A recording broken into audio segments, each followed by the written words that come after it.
there guys, welcome to Pivot's class.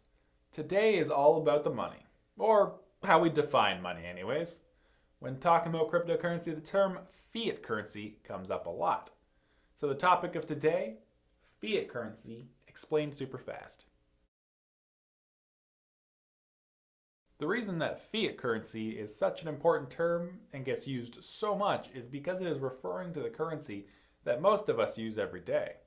Currencies like the US dollar or the euro are fiat currencies. They are essentially government-sanctioned money. The only reason they have value is because the government says that they do. That and people agree to accept them, of course. This money can be made at will by governments in whatever quantities they deem appropriate.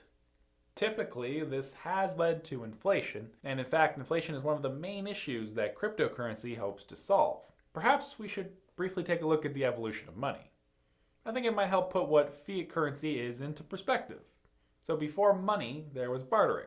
That's when you trade one thing for another thing, like corn for a shirt. But it's pretty ineffective sometimes. You might need to buy a shirt off someone, but all you have is corn. The seller doesn't want any corn though. They need more cotton to make more shirts. So in comes what we call commodity currency. Gold and silver are probably the most famous forms of this currency, but in the past things like salt have been used as currency. Gold is rare and pretty, so people wanted it.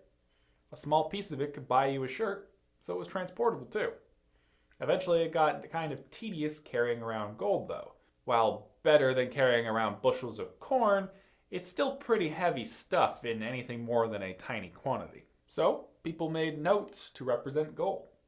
You could take these notes to places like banks and trade it for gold if you wanted to, or you could just give someone the note for a shirt.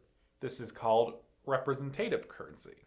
Sometimes gold's price would get volatile though, plus governments wanted to be able to control the money supply. So they got rid of gold and just kept the note. This is when it became fiat currency. A piece of paper that says it is worth something. There's nothing behind it, no gold or silver, it just is what it is. Cryptocurrency was essentially created by those that think this form of currency isn't a particularly good form of currency.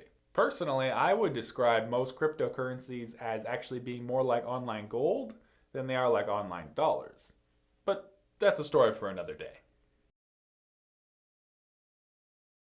I hope this short history of money helps you grasp fiat currency.